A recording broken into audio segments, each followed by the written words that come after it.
G'day, Bomber fans. We've got a team who wins games. The AFLW Dons have gone 2 from 2. We sit 4th on the ladder. It wasn't easy. It was a stressful game. We were made to work against the Eagles.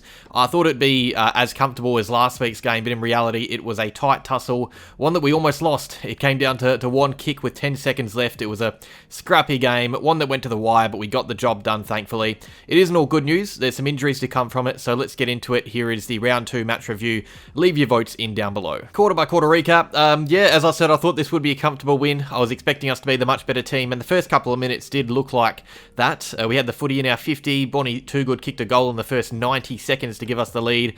But that flicked a switch, and it wasn't a good switch. The Eagles would then have all the play, really. They gathered plenty of repeat inside 50s and finally nailed their first major in the dying seconds of the quarter. It was a low-scoring term. It was 6-6 at quarter time. I was expecting a response like last week, because we were slow to start last week as well. And we did have some chances early in the second, but the Eagles would make the most of theirs. They kicked an early goal and probably should have had another. We were lucky to only be 5 points down at halftime. I thought we were playing really badly. It was 8-13, not the prettiest of games. Third quarter was really frustrating because we were clearly the better team out there. We'd got our act together and we were giving ourselves chances, but we were just wasting them. Bannister missed a snap from close range. Bonnie Toogood fluffed 2 chances that she really should have nailed. The funny thing was, as soon as she got a chance from the boundary, 40 metres out, drop punt on the wrong side, she put it straight through the middle. She gave us the lead going into the final quarter, and we kept the Eagles to just the 1 point for the term. And the final quarter was scary. It was scary. We got a bit of space early thanks to Georgia G. We had a little buffer our way, but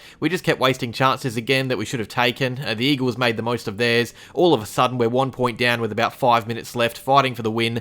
The ball's in our forward line with a minute left on the clock. Everyone's throwing their bodies around. Georgia G collects the ground ball, sidesteps, throws it on the boot, and Sophie Alexander reads it to perfection, taking the mark on the top of the goal square. A point would have given us a draw, but the goal gave us the win, and of course she goes back and nails it.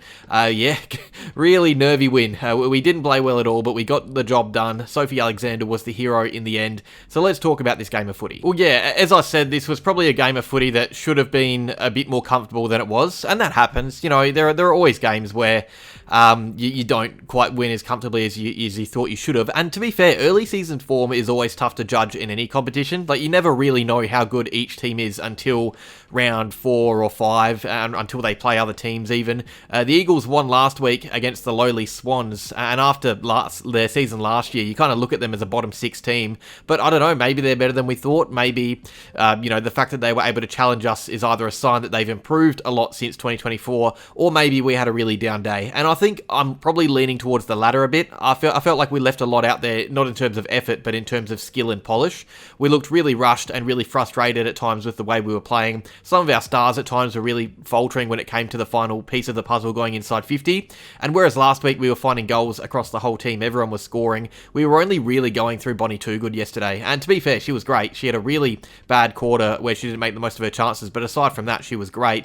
But yeah, last week we were clinical, we were effective. This week we gave ourselves chances, but wasted so many of them. And it shows on the scoreboard. Like, we won by 5 points, but had 5 more scoring shots. Really easy scoring shots a lot of the time as well. If we'd just been a little bit more clinical inside 50, not only going for goal, but finding targets, the scoreline would have looked a lot better for us. I thought we were the better team out there for most of the game, even though we were playing not great footy. So the game itself and the way it played out territory was pretty even. They actually had the one more inside 50, the Eagles, and that's probably from some repeat entries that we were eating up pretty well a lot of the time. But 3 more disposals. The main difference was we were getting proper dangerous looks out of our stoppage work.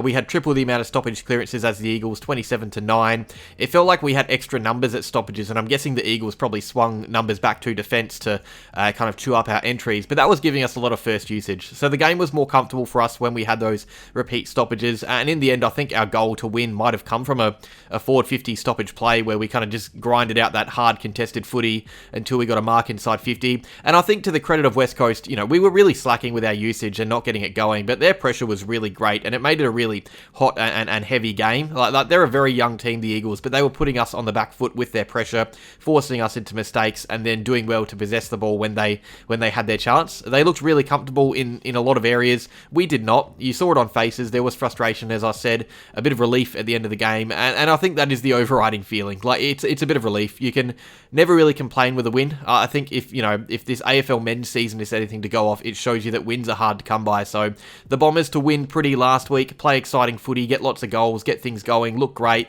and then follow it up with an ugly, hard-fought win this week that we, only just got in the end. It shows we can do it in different ways, and we wouldn't want to be playing like that against, the best teams.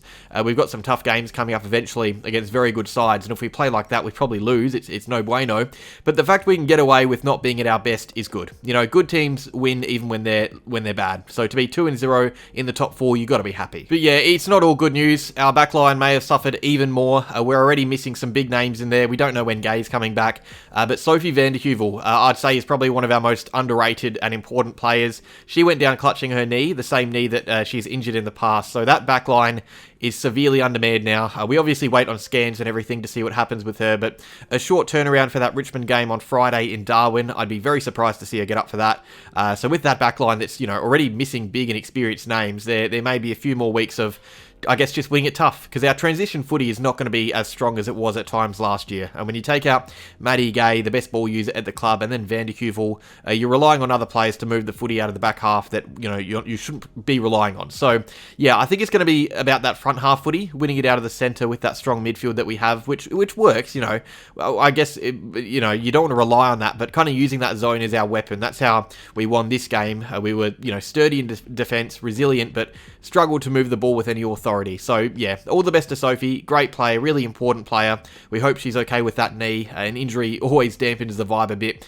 We've had a few of those games in the AFL. Now we've got one in the AFLW to worry about too. So, yeah, tight win, stressful win, not a convincing one at all, but a really spirited and back against the wall type victory. We move on to Richmond next week. I'll talk about that game in a second, but let's get onto the votes first. All right, before we get onto the votes from this game, we've got our tally from last week against GWS. I'm not going to include, this week's votes in the tallies, just to make more sense for you guys. So this is just round 1. Presparkis got all 6 from you and me. Nanscorn was next up, and then you had Bannister, Riderwood, Morecambe and Murphy, the latter two being the first role players of the round in the AFLW for the Bombers. Huge achievement. They should be over the moon with that. So yeah, that's the tally after round 1 with both of us, me and you guys entering the votes. Cheers for leaving them in the comments, by the way. It makes these videos funner. Here are the votes for round 2. 1 vote to Georgia Nanscorn, continuing that good form. She was a menace in the midfield, always productive, not just with her ball winning ability, 25 touches, but with her pressure, 8 tackles. She was great. Amy Gaylor gets 2 votes. She was awesome. I think that was probably the best game I've seen from her.